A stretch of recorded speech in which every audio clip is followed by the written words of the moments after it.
Ito ang inyong lingkod na nagbabalik upang magbigay ng mga balitang walang bias at pawang katotohanan lamang. Ito ang Bayang Pinas. Ang isyong ito ay naging usap-usapan sa buong bansa at iba't ibang social media platforms. DILG Secretary Benhur Avalos tila ba kinasuhan na ni dating Pangulong Duterte at ni Vice Presidente Sara Duterte. Marbil or General Marbil at Brigadier General Tory Diwata ikukulong na tila ba ang plano ng kuting administrasyon ay bulilyaso. Dito nga natin makikita mga kaibigan ng mga katiwaliang mga ito ay tunay na ngang mananagot sa ating saligang batas dahil sa kanilang pinaggagawang kalukuhan hindi lang dito sa ating bansa pati na rin umano sa ibang bansa na tila ba pati mga foreigner or mga aliens ay naidadawit na rin dahil sa kanilang mga kalukuhan. Well mga kaibigan, dahil nga sa mga pangyayaring ito ay tila ba naging mainit na issue ito at naging usap-usapin na dapat itong mga ito ay kasuhan na at hindi lang dapat kasuhan ay dapat ikulong na rin at kalad ka rin at pababain sa kanilang mga pwesto dahil wala rin naman silang ginagawa sa ating ikaunlad ng bansa at para nirin sa proteksyon ng mga mamamayan. Dito nga natin makikita mga kaibigan na ang mga ito ay tunay ngang gahaman at sakim sa kayamanan at sa kapangyarihan dahil nga umano ang kanilang focus lamang o ang kanilang inaasikaso lamang ay ang kanilang pang sariling interes lamang at para na rin sa ikabubuti ng kanilang buhay.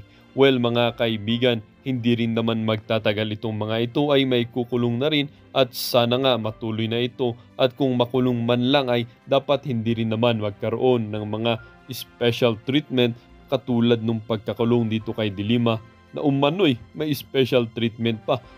Kinurakot na nga ang kaban ng bayan, special pa rin.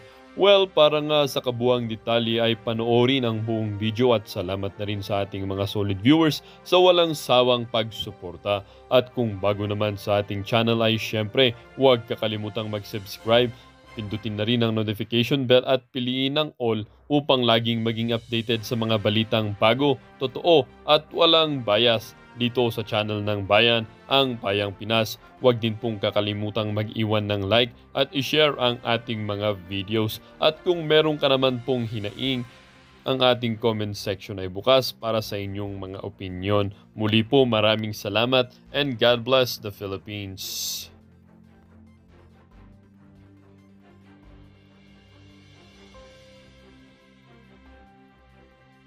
Gusto kong pasalamatan ang lahat ng miyembro ng Philippine National Police mula kay PNP Chief Romel Marbil, ang our ground commander, ito walang tulog po ito, si General Torre po. Oo, mabaho na nga eh. Marami po sila, General Macapas, General Ubingki, sila Colonel Hansel, sa lahat po ng pamunuan ng PNP na ilang araw na walang tulog, no?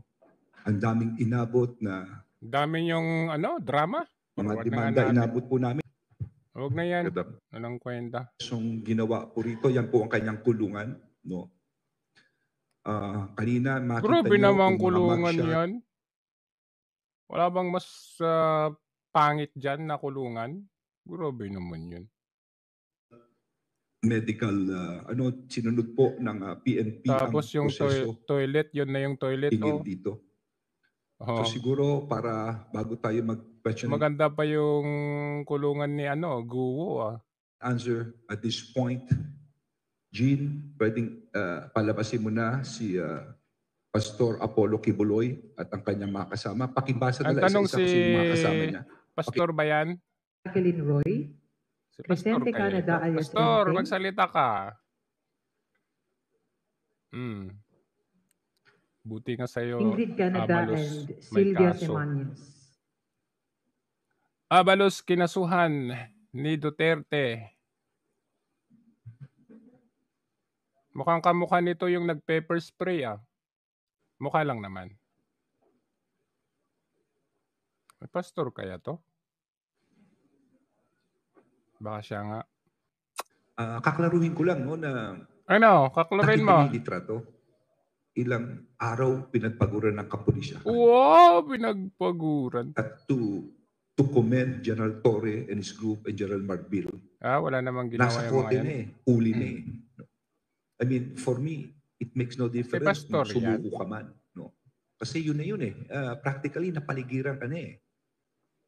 Siguro kung nasa ibang lugar ka, kung nasa Mindanao ka, Wag ka na magrarason. Visayas ka, nasa Luzon ka, yun, pwede pa sabihin mong sumuko.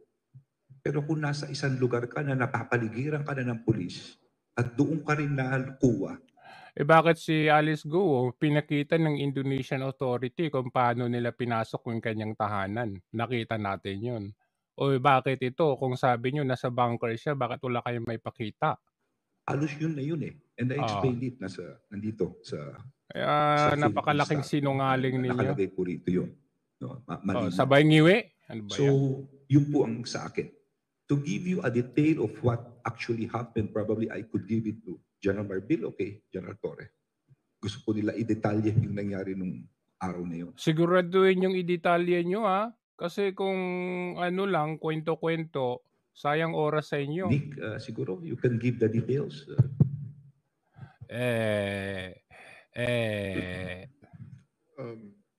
Ano? As the Secretary have said, yung pagsuko. Sanay na sanay. Formality na lang yun because at the end of the day, whether he likes it or not, the end result will ultimately be the same. So maybe he just chose the path na feeling niya ay mas magaan para sa kanya. And on our part naman, yung details paano, hindi yung kung ano nung kaitsusan. Gusto naman natin na wala nang masaktan pang additional. Saan yung heartbeat? Heartbeat ba yun? Yung sa may bunker? Pakidetalya nga doon. Our 1 p.m. assault deadline 1 p.m. in-extend ko ng konti. In-extend namin ni General. Maalala ninyo nung isang araw ata yun, yung nagbigay sila ng ultimatum 2 hours. Wala naman nangyari, hindi naman nila tinupad. Tapos, alam nyo, sa totoo lang, kahit nagbigay kayo ng ultimatum kahapon, hindi sumuko si Pastor dahil sa ultimatum ninyo. Hindi siya natakot. Nag-ultimatum nga kayo the other day. Hindi nyo nga nagawa eh. Anong sinabi nyo yun? Ano yung babakuran nyo or papasukin or whatever? Hindi nyo man ginawa. Tas nag-ultimatum kayo kahapon, yung pagsuko ni Pastor, hindi po dahil sa ultimatum ninyo. Mag-isip niya lang yung kanyang mga miyembro. Marbil ng konti. Certain ninyo para pagbigyan ang mga request nila na sila ay lalabas na lang ng kusa. Galing sa bibig mo, huli ka. Lalabas ng kusa. Kaya nakita naman namin na lalabas nga naman, mga kondisyon nila ay... mga kondisyon. Galing sa'yo, sabi mo lalabas ng kusa. Oo. So kung lumabas ng kusa, ibig sabihin sumuko. Pangalawa, pakidetalyado sa amin kung saan ba siya lumabas ng kusa. Sa bunker ba? Saan? Tinignan naman namin na doable. So pinagbigyan na lang para... Kina yung sabi niya pinagbigyan yung mga request, di ba? Kasi sa huli ng press con na ito, tinatawanan ni Abalos sinasabi ni Abalos na hindi raw po pwede na yung request daw nung pinaghahanap ang matutupad. Ito galing kay Torre. Sabi niya pinagbigyan yung request. Save blood, tears, and sweat. Further blood, tears, and sweat dahil napakarami na for the past 2 weeks na talagang ang hirap natin mga kapulisan. So, ang ending na lang namin is, sige, gusto nyo sumakay sa aeroplano, pasasakay namin kayo. Pinagbigyan nyo ang request. Isang government plane papuntang Manila. So, that's what happened. Because kung hindi nila ginawa yun, ganun din. Sasakay din sila, baka not in that manner na sasakay sa plane. But they really have no options whatsoever nung time na ibinigay na ng gobyerno nang binigyan na kami ng go signal ni General Marbil at ni SILG na tapusin na ang Parang tama ba? Kayo tingnan niyo, parang may nakikita akong dalawang ano dito. Yung sungay, isa dito, tas isa dito. Ayun, parang may sungay talaga. Kahit parang may nakikinita akong sungay dito. Kaya pala. tapusin na ang standoff. Kaya pala ugali. I see it as a standoff. Kasi alam na namin kung nasan siya eh. Alam na rin na nandiyan kami. So naglulukuhan na lang tayo dyan sa mga searchers na yan. Oh, galing sa bibig niya. Naglulukuhan sa search na yan. Ibig sabihin, naglulukuhan. Alam mo naman palang naglulukuhan. Ayan na mga kababayan, galing sa bibig niya. Naglulukuhan pala tayo sa search na yan. Bigyan namin until nang makita nyo sa Senate hearing, mapresenta sa publiko para hindi na magbago ang narrative if ever na may mangyari. So na-realize nila siguro na since the public already knows what is the real narrative inside, na ang mga pulis para makapasok dun sa kanyang hideout. Hideout, first time mong nabanggit yan, hideout. Dati bunker, tunnel, tas ngayon hideout. Kinakapkapan pa. And with the Senate investigating panel mismo ang nagsabi na this is what we should do.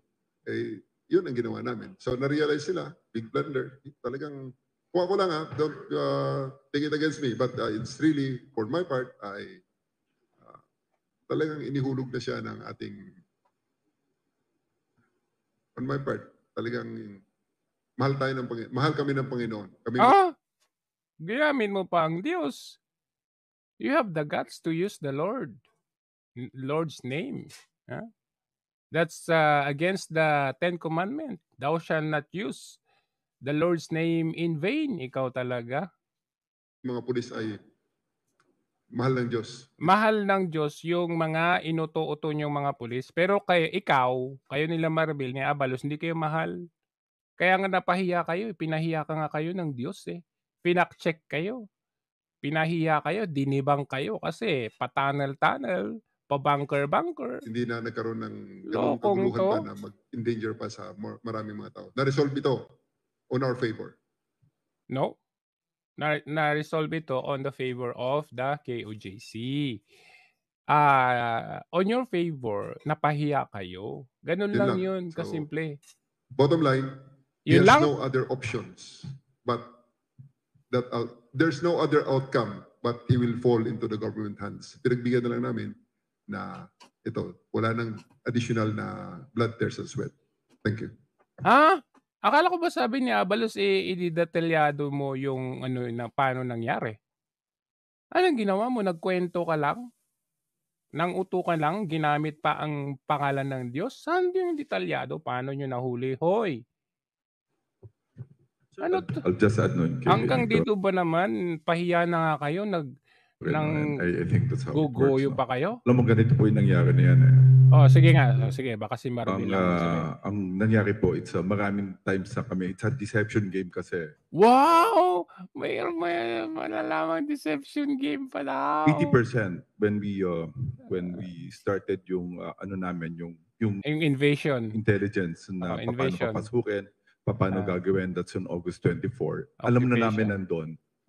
Meron kami, ang laki ng possibility is about 80 to 90%. Because, wow! Bakit di nyo nahuli? Yung intelligence po, andito, we were monitoring. Intelligence, yung dating worker ng KOJC? Then when we entered on August 24, of course, nandito yan. Yung unang lugar na dapat puntahan, wala. So, ang rami. So, tuloy-tuloy pa rin, but we can see na niloko kami. Ang nangyayari niloko kayo ng intelligence? Hindi kami pinapayagan. Hindi kami pwede pumasok sa mga ibang lugar. Then we have to, kung malapit na kami doon sa lugar, tatawag na naman yung attorney niya na sasabihin, within 30 minutes nga na usapan, hindi nyo tinupad, tapos sasabihin nyo parang wala kayong kamay doon. Wala pang 30 minutes, sinira ninyo yung mga bakod, force entry ang ginawa nyo, tapos sasabihin nyo, pinipigilan kayo. Ang laki nyong mga sinungaling kayo. Hindi kayo mahal ng Diyos. Sige, mag-surrender, may surrender filler. Up to the time talaga, paulit-ulit yan. And Paano ka naging 4-star general? Sinungaling ka? Tas they file a case, then of course, nahanahabol kasi namin yan. Dapat, why August 24? Because we know on September 1, that's September 1 to, that's a 1 week, that's a KOJC celebration. And that's yun ang pinakamagiging problema namin. Once pumasok ang tao dyan, and we are 80% sure na nandun yung tao, baka hindi natin makita, maitakas sa ulan. Ay, putang ina naman yung intelligence mo. Papamura talaga ako sa inyo kasi makakapasok yung mga tao or whatever even before na nagkaroon ng celebration. Sabi ninyo, 24 pa lang, August 24 pa lang, malakas yung intelligence ninyo. Kung malakas ang intelligence ninyo, na-pinpoint nyo kung saang eksaktong lugar siya nandun. You could imagine, saka lang kayo nagbutas-butas dyan after 7 days? Oh, saan yung intelligence doon? Mga ano talaga, no? Talagang tatakas talaga nila. That's the problem na nagkaka-problema kami. Wow. Itatakas talaga lang. Kaya, you know what happened September 1? I will not go into details. Alam niyo ba bakit? May pumasok doon, may kanon. And sabi ko kay Nick, i-monitor mo yan. Baka malusutan tayo dyan. Wow, nalusutan talaga kayo kasi wala dyan. Hindi, eto lang Marbil, Torre, Abalos. Gusto namin yung details, paano siya nahuli. Hindi po yan eh. Hindi yung kwento na ganyan. Paano nyo nahuli? Kasi gusto namin malaman kung totoo ba talaga yung sinasabi nyo na nasa bunker siya o nasa underground siya. Kasi you are justifying yung pagbubutas ninyo. So ngayon, yun yung gusto namin. Hindi yung mga kung anong kaikikan ninyo eh. Ano pinagsasabi nyo? Mahirapan. So, ulit yun. Then, up to the time na we got a breakthrough. Forward nga natin. Baka nga sabi ko meron. ni Masinik, na pinaalam ni General Torre sa akin, Sir, permission to assault yung building na. Sabi ko, sige, assault talaga? Assault talaga? Permission to assault? As in assault? Sure, kasi marami buhay ang nahuhuli talaga kayo sa bibig ninyo. mamamatay dito. And sabi nga ni, during the Senate hearing, sabi po ng one of the senators na paano yung mga bata ni Pastor Kibuloy may mga barel. And since sinabi mo yun, alam Grabing akusasyon yan. May mga baril daw. na namin, dinagdagan mo na nandun talaga. And lalo kami na-convince na nandun talaga siya. Paano Kasi kaya nila hindi ka makakalabas doon eh. How we lock the door, yung place na yun, hindi ka makakalabas sa rami namin security. We put 2 directorates there to make sure na talagang gwardyado. I asked General Alinsangan na ang trabaho mo lang is really to make sure na yung KOJC nakalock in. Walang papasok, walang lalabas na hindi namin alam. Then, of course, andun po yung sa intelligence namin to really gather the people, talk to these people kung sino magsusurrender. Kaya nga yung last week, Sunday, may 2 nagsurrender pa eh. Kaya nga sabi ko kay General Torre, tignan mo baka may mga kaso pa tayo ma-file against these people. Kasi may mga tao pa doon eh. Remember, General Torre mentioned about 3 or 4 days before this act on about surrender that there's so many kids. Marami pa nakikita eh. So since marami ka man nakikita, may mga butas. Ito, tingnan natin. Sinasabi niya. Was informed by the secretary. Ito. Sabi niya, was informed by the secretary. Na nag-surrender na si Kibuloy or nahuli. Ano ba yung totoo? Ano ba yung, from your end, ano yung nangyayari po? Well, I was informed by the secretary that Mr. Kibuloy had already surrendered. Oh? Kayo yung nasa compound, tapos si Abalos na nasa Dubai, siya yung nag-inform. So, di ba baliktad kayo ang mag-inform kay Abalos na nasa Dubai na nag-surrender na sa amin o kaya nahuli namin? So, parang baliktad. Si Abalos ba ang nasa compound? Si Abalos ba naghuhukay ng bunker? So, bakit ikaw ang in-inform? Or nahuli na. Hindi ko alam ang details. Kaya kung pwede hindi mo alam yung details. Akala ko ba nasa KOJC compound si Pastor? So, dapat nga siya yung mag-i-inform, ikaw ang mag-i-inform sa kanya. Yung nasa Dubai pa. Sir, may nakita kami na convoy of vehicles from KOGC hangar. Possible ba na nakasakay doon si Kibuloy? Well, of course. Medyo, di ba? Hindi naman ordinary yun eh. So, ano? Probably yun na ang nangyari siguro. I just don't know. Nangyari siguro, hindi ka sigurado? Akala ko ba nasa compound ka? Oh, kung wala ka sa compound, akala ko ba nasa compound yung mga kapulisan? Oh, hindi ka in-inform? I don't know the details yet. And I don't think I'll be authorized to release that. So, Paano hindi ka authorized nag-vouch ka doon kay Senator Bato, sabi mo. Sabi ni Senator Bato, hindi ikaw lang ba ang may decision na kung pwede kayong kaya mong paalisin yung mga pulis o meron pang nasa taas mo. Anong sabi mo? Okay? I make my own decision. I am the one in charge. Sabi mo, 'di ba? So ngayon, parang out of this world ka. Kasi sabi mo ikaw yung in command at walang nasa taas. You can make your own decision tapos ngayon may biglang abalos na. Si Secretary Abalos lang ang pwedeng mag-confirm nitong lahat. Hindi pa sure sir kung saan galing sa compound pa siya. Well, ang nakita nyo naman, galing sa hangar. So, Hindi siya sure. Na after 2 weeks na paghanap sa kanya ay lumitaw na siya. Sa hangar siya. Akala ko ba nandun sa bunker? Bakit sa hangar? Kumbaga sa airport. it's a relief. Malaking relief. Oo, baka nangangamoy na yung hininga mo. Sabi mo, pasensya na, bad breath, hindi ka nakakainom. Huwag mo masyadong ibuga dyan sa kawawa naman yung mga media dyan, no? So, anong order mo sa mga pulis ngayon? Kasi nung nalaman na may nangyayari na sa Kaap, sa TUG 11, ay yung mga pulis, high ng moral, makakauwi na po. Anong mensahe mo sa mga pulis? Yung mga pulis, pasalamat ng pasalamat. Kaya nga yung mga kapulisan nung nalaman nila yan, sobrang saya nila kasi makakauwi na sila. Ang babaho na kasi nila. Kayo, Tore, ang sasarap ng buhay ninyo. Di aircon kayo, mga kapulisan, ang babaho, walang ligo, hindi makaihi, hindi makakain ng maayos. Hindi bumitiw. Ako po ay nagpapasalamat sa ating kapulisan. Sama-samang tulong sa mission ito. I do hope na Kapitan, thank you very much. At marami pa tayong trabaho sa future. Wala kang masabi?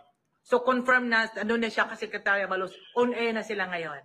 Well, kung yun nga nakita niyong si 130 ang pinagsakyan, well, Bakit parang wala kang kaalam-alam? probably yun na yun. Kasi confirm na rin ni Secretary Abalos. Bakit abalos ka ng abalos? Sabi mo, nag-vouch ka kay Senator Bato na you are the one in charge. You can make your own decision. Sir, pwede nyo maipaliwanag yung mga nangyari kanina, like 1 p.m. na napakaraming pulis ang pumasok sa loob ng compound. Mr. After the Senate investigation, nagkaroon tayo ng magandang mga pagbabasihan ng panibagong. Huwag kang masyadong bumuga dyan, please. Wawa naman sila I dyan. think it bore the fruit that we are expecting. And I would like to also thank our brothers and sisters in the OJC. Pasensya na po kayo. Tao lamang. Walang kapatawa. Pasensya, tao lamang. Tao ka ba? Pinakausap ka nun na kahit lang para sa mga estudyante, mga kabataan, hindi ka nakinig, tapos sasabihin mo, tao lang? Tao lamang? Ang question, tao ka ba talaga? Kasi tao silang nakikiusap sa'yo, hindi ka naman naging makatao. Tapos ngayon, sumuko na yung tao, sasabihin mo, pasensya, tao lamang? Nagpapasalamat din sa inyong kooperasyon. Wala tayong seryosong sakita na irreversible. So, anong walang seryosong, hindi irreversible? Yung namatay, marireverse nyo ba? Itong taong ito. magkaibigan na ulit tayo. Sir, are you ready now for the strings of cases na ipafile daw sa'yo? Okay lang. Patay. So balik tayo dito kay titignan natin yung kaso nila na kasong ikinaso kila Abalos. Kawawa naman kayang Abalos ka. Letter I, giving of false or fabricated information to mislead or prevent the law obstruction of justice. Okay.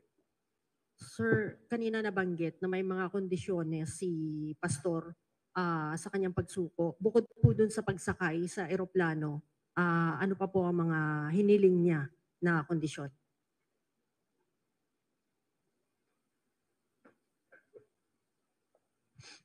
Natatawa ako.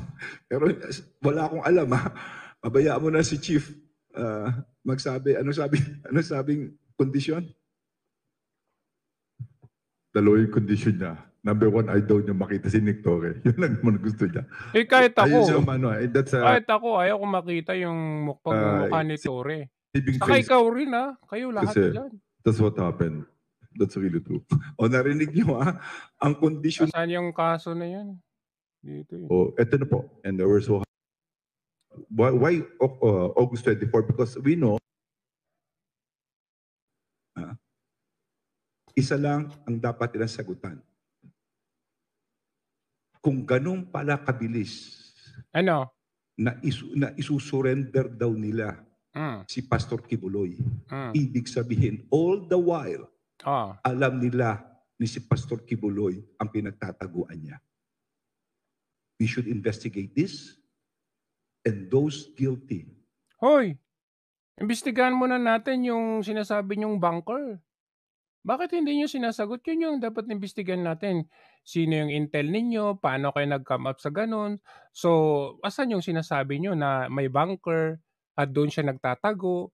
Eh, sa hangar pala. Tapos ngayon, sasabihin ninyo, alam pala nila kung saan nagtatago. Akala ko alam ninyo. At ang sabi ninyo, may heartbeat doon sa ilalim. Akala ko kayong nakakaalam. Ngayon, gusto nyong magturo ng iba na kailangang imbestigahan ito. Kayo yung dapat imbestigahan kasi kayo pala nakakaalam eh. Should be sued accordingly. Oh. Dapat po madimanda sila. Oy. Thank you very much, sir. We will now proceed with Ms. Lea Ilagan of UNTV. Saan yung kaso? Yung final sa amin, no? Buti ako, nga kasama sa'yo. ko si, matter of... Buti nga sa'yo. Ayan. Cases filed against Benhur Abalos and others in the matter of petition of the writ amparo, habeas data, and represented by Marlon Nacobo et al. Petition versus Abalos and et al. Ayan, kasama yan sila Torre. No? Ako, kasama ko si, Buti nga. matter of writ of amparo and habeas data in favor of petitioners, King David Jesus, no? Unang kaso po yan against Benjamin Abalos as DILG, ibig sabihin na et al. And others, General Marbil, General Torre. Marami po kami mga defendant dyan. Final po ito sa Davao. Pangalawa, next. Okay, Sonia Advincula against Benjamin Abalos Jr., Romel Marbil, Martinez, Oliver Lee, etc. No? Violations of domicile, interruption of religious worship, offending religious feeling, grave threats, no? Napakadami po nito. Nakaandyan rin. Next. Rodrigo Roa Duterte versus Secretary. Yan, buti nga sa'yo. At least, gumawa ng aksyon itong si Tatay Digong laban sa inyo. I think ito yung June 10. June 10 to eh. Abalos, Marbil, Martinez, etc. Nako, Office of the Consular City of Davao for malicious mischief. First count. Next. Buti Rodrigo nga. versus Abalos Jr., Marbil, etc. Dalawang ayun, number, Consular City of Davao for malicious mischief. dalawang kaso kay from Tatay Digong. First count. Next. Malicious mischief at saka another second count. Ayan, second count. Rodrigo versus Abalos Jr., Marbil, etc. Second count. Next. Buti nga sa'yo. Okay. Hindi pa ito. Yung threat na ang dami talaga. So, i-reverse natin. What if baliktad na nangyari? What if baliktad nga? Sa inyo yung ginawa yun? Halimbawa, meron kayong religious institution at sa inyo ginawa yun. Sige nga, Aber? So, ako naman, since tapos na po ito, okay na, let's just move on. May proseso tayong gano'n. Bakit si Torre parang kawawa yung mukha? Let's learn from the lessons of the past. Wow. Sana wag naman maulit and let it also serve as a lesson to everyone. Sa'yo. Hindi kayo pwede mag-obstruct ng hustisya. Hindi naman tama iyon. Dahil saan yung obstruction doon? Malayan yung ginawa, yung pinaggagawa niya. Martial law na nga eh. Saan yung obstruction doon? Biro ang pinagdaanan ng kapulisan. Kayo nga yung pinaggagawa nyo, in-invade nyo. Dito. No? So titignan po namin kung talaga may nakakaalam kung saan siya nagtatago. At kung alam nila kung saan siya nagtatago, Oh. ang mga taong to'y dapat lamang idemanda. Oh, akala ko alam nyo. Wala talagang kwenta tong mga tong kausap. Sabi nila may intel sila, may heartbeat, gamit-gamit pa yung ano yun, GPR or yung LMM na yun at kung anong kaik-ekan. Ang dami yung gamit. May mga pa-drone pa kayo. May pa Boeing Virtual 101 something kayo. 5,000 to 10,000 mga policeman. Tapos sabi ninyo, kakasuhan itong mga alam pala nila. Akala ko kayo yung may nakakaalam. Nakakagulat naman kayo. Ngayong sumuko yung tao, naipakita kasi kung ano yung anong tawag dito, kainutilan ninyo. Inutil kasi kayo. Tapos gusto nyong manduro na ngayon. Kayo na manduduro. Kakasuhan kesyo ganito. Napakalinaw. Sabi ni Marbil, day 1 pa lang. August 24, alam ninyo na nandun siya sa compound. Tapos ngayon, hindi man ninyo maidetalye kung paano ninyo, sabi ninyo, nahuli. O paano nyo siya nakuha. Hindi nyo maidetalye. Samantalang yung si Alice Go, nakita natin paano. Pinasok siya ng mga Indonesian authority. Tapos kayo, ano sabi ni Torre kahapon? Parang hindi siya at liberty to tell kasi wala pa siyang alam. Alam mo daw, Abalos. Ngayong press con, kompleto kayo. Sabi ni Abalos, si Torre daw ang re-relay kung paano nahuli o kaya si Marbil. Hindi naman nila ni-relay. Hindi naman nila nilatag sa atin paano nahuli. So, nagpasahan pala kayo. So, saan dun? Ano ba talaga heartbeat? So, yun lang. Good job kay Pastor and good job kay Tatay Digong at kinasuhan ninyo ang mga to. Alam ko marami pang maliligo talaga sa kaso itong mga honghang na ito. Maliligo kayo sa kaso. There will be more cases coming up. Yun lang. Maraming salamat. Ingat po tayong lahat. Ayan.